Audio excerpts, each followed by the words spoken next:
जब भी हम इन्वेस्टिंग की बात करते हैं तो कुछ इंपॉर्टेंट रेशो होते हैं जिन्हें बिल्कुल भी अवॉइड नहीं किया जा सकता।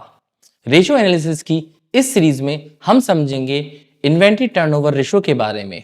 इन्वेंट्री टर्नओवर रेशो क्या होता है, इसका यूटिलाइजेशन क्या है और इसको कैसे कंपनी के फंडामेंटल एनालिसिस करने में यूज किया जाता है। यह एक फाइनेंशियल मैट्रिक्स है जो कि यह बताता है कि आपकी इन्वेंट्री एक स्पेसिफिक टाइम पीरियड में, मींस एक साल में मान सकते हैं या फिर एक फाइनेंशियल ईयर में कितनी बार रिप्लेस हो जाती है या फिर कितनी बार सोल्ड हो जाती है। यह रेशो ये भी बताता है कि इस बिजनेस की हेल्थ कैसी चल रही है और बिजनेस का मैनेजमेंट कैसा है। मेक इन्वेस्टमेंट इजी के मेरे यूट्यूब चैनल पर, जिसमें आपकी इन्वेस्टिंग की जर्नी को इजी किया जाता है, मैं पुष्पेंद्र आपका बहुत बहुत स्वागत करता हूं।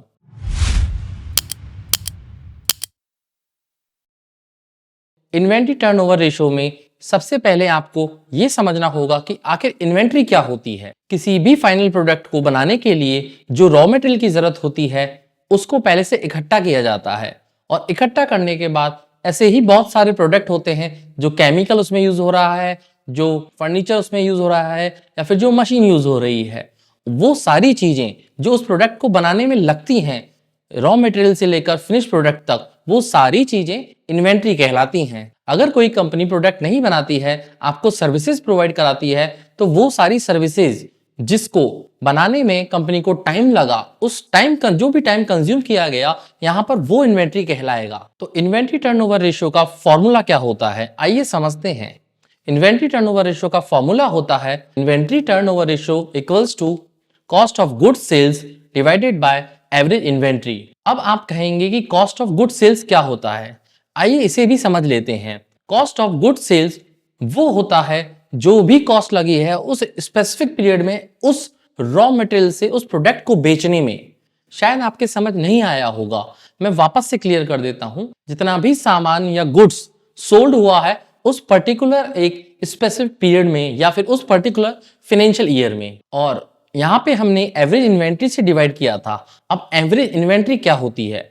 एवरेज इन्वेंट्री होती है जो स्टार्टिंग की इन्वेंट्री थी, मतलब जो इन्वेंट्री हमने जिससे स्टार्ट किया था वो इन्वेंट्री, प्लस लास्ट में हमारे फिनिश प्रोडक्ट बनने के बाद जो इन्वेंट्री बची वो उनको प्लस करके डिवाइड बाय 2 कर देंगे, तो वो कहलाएगी आपकी एवरेज इन्वेंट्री। अब इससे हमें क्या इंटरप्रिटेशन देखने को मिलता है?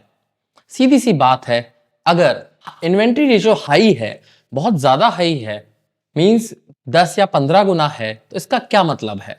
इसका मतलब यह है कि कंपनी ने उस रॉ मटेरियल का यूटिलाइजेशन 10 से 15 बार कर लिया है, और जितनी जल्दी आपका रॉ मटेरियल यूज होगा उतने ज्यादा प्रोडक्ट बनेंगे, जितने ज्यादा प्रोडक्ट बनेंगे उतने ज्यादा बिकेंगे, जितने ज्यादा बिकेंगे उतनी ज्यादा सेल्स होगी, अगर सेल्स ज्यादा होगी तो उतना ही रेवेन्यू बढ़ेगा। इसका मतलब क्या होता है? इसका मतलब होता है strong sales and effective management. Means जो इन्वेंट्री को इजीली मैनेज कर पा रहा है और उसको सोल्ड करने में भी सक्षम है। एक लो इन्वेंट्री टर्नओवर रेशियो के बारे में अब बात करेंगे। अगर इन्वेंट्री टर्नओवर रेशियो कम है, मतलब उस इंडस्ट्री को कंपेयर करेंगे जिस इंडस्ट्री में वो वर्क कर रही है, उस इंडस्ट्रीज की जो पेरेंट कंपनीज हैं, पेरेंट कंपनीज नहीं कहेंगे यहाँ पे, उस इंडस्ट्रीज की जो भी कॉम्पिटिटर्स कंपनीज हैं, उन सबसे अगर inventory turnover ratio particular company का कम होता है, तो इसका मतलब यह है कंपनी बिजनेस को अच्छे से नहीं चला पा रही है और कंपनी की सेल्स अच्छी नहीं है, वहां का मैनेजमेंट काफी इफेक्टिव नहीं है और बहुत ज्यादा इन्वेंट्री वहां पे इकट्ठी होती जा रही है जिसका यूटिलाइजेशन फिनिश प्रोडक्ट बनाने में नहीं हो पा रहा है। अगर ऐसा होता है तो कंपनी सीधे सीधे लॉस में जाएगी और कंपनी दिवालिया होने की कगार तक पहुंच जाती है। अब हम एक नंबर्स के एग्जांपल लेकर समझते हैं, क्योंकि नंबर्स का एग्जांपल जब भी लिया जाता है तो सभी लोगों को जल्दी और इजीली समझ में आ जाता है। हम इसे एक एग्जांपल से समझेंगे। सपोज कीजिए एक रिटेल कंपनी है, रिटेल कंपनी की कॉस्ट ऑफ गुड सेल्स है 5 लाख रुपीज और बिगनिंग में जो इन्वेंट्री है वो है 1 लाख रुपीज, और एंड में जो बची हुई इन्वेंट्री मींस फिनिश प्रोडक्ट बनने के बाद जो इन्वेंट्री बच रही है वो है 1.5 लाख रुपीज। तो यहां पर हम एवरेज इन्वेंट्री निकालेंगे जो कि हो जाएगी 1.5 lakh plus 1 lakh divided by 2। तो इसका मतलब है एवरेज इन्वेंट्री यहां पर निकल के आएगी 1.25 लाख। अब यहां पर हम इन्वेंट्री टर्नओवर रेशियो निकालेंगे जिसका फॉर्मूला मैंने आपको पहले भी बताया हुआ है, जिसका फॉर्मूला होता है cost of good sales divided by average inventory. तो हमारी यहाँ पे कॉस्ट ऑफ गुड सेल्स है 5 लाख रुपीस और एवरेज इन्वेंट्री है 1.25 लाख रुपीस। मींस अगर इसको डिवाइड करते हैं तो यहां पर निकल के आएगा 4। अब ये 4 क्या है? ये है इन्वेंट्री टर्नओवर रेशो। लेकिन अब हमें कैसे पता चलेगा ये 4 अच्छा है या बुरा है, या फिर इसका कोई एक स्टैंडर्ड मीन या स्टैंडर्ड डेविएशन या फिर कोई स्टैंडर्ड मान है जिससे हम पता चला सकें कि ये वाला रेशो इस लेवल पे होने पे ठीक होता है? ऐसा नहीं है। जब भी हम किसी कंपनी का एनालिसिस करेंगे और उसका इन्वेंट्री टर्नओवर रेशो देखेंगे, तब हमें यह पता होना चाहिए वो कंपनी किस फील्ड में काम करती है। सपोज कीजिए एफएमसीजी की कंपनी है। एफएमसीजी कंपनी में अगर इन्वेंट्री टर्नओवर रेशो 10 या 15 से के आसपास अच्छा माना जाता है, तो उस हिसाब से हमने जो रिटेल कंपनी का एग्जांपल लिया है वो एक अच्छा इन्वेंट्री टर्नओवर रेशो नहीं है। तो आशा करता हूं अब आपको ये अच्छे से समझ में आ गया होगा इन्वेंट्री टर्नओवर रेशो क्या होता है और उसे कैसे कंपेयर किया जाता है। और यहां पर इन्वेंट्री टर्नओवर रेशो 4 का मतलब क्या है? सपोज कर लेते हैं मैंने खुद ने एक साबुन बनाने की फैक्ट्री डाली। उस फैक्ट्री में जो भी रॉ मटेरियल आ रहा है वो पूरा फिनिश प्रोडक्ट मतलब साबुन बनने तक 4 बार रिप्लेस हो जाए या फिर 4 बार खाली हो जाए, तो वो ही है यहाँ पर इन्वेंट्री टर्नओवर रेशो। जो हमारा यहाँ पे निकल कर आया है वो है 4। मींस 4 बार टोटल मेरा सामान सोल्ड हो गया है या फिर मेरी इन्वेंट्री यूटिलाइज भी हो गई है। ऑफ कोर्स जाहिर सी बात है, जब तक मेरा सामान सारा सोल्ड नहीं होगा तो मैं नई इन्वेंट्री क्यों मंगाऊंगा? अगर मैं नई इन्वेंट्री मंगाता हूं तो ये तो सीधा सीधा मेरे ऊपर बर्डन रहेगा, ये तो मेरे ऊपर सीधे सीधा डेट आएगा। तो बेटर है जब तक मेरे सारे प्रोडक्ट बिक नहीं जाते उसके बाद ही मैं नई इन्वेंट्री मंगाऊंगा। और इसे ही कहते हैं इन्वेंट्री टर्नओवर रेशो।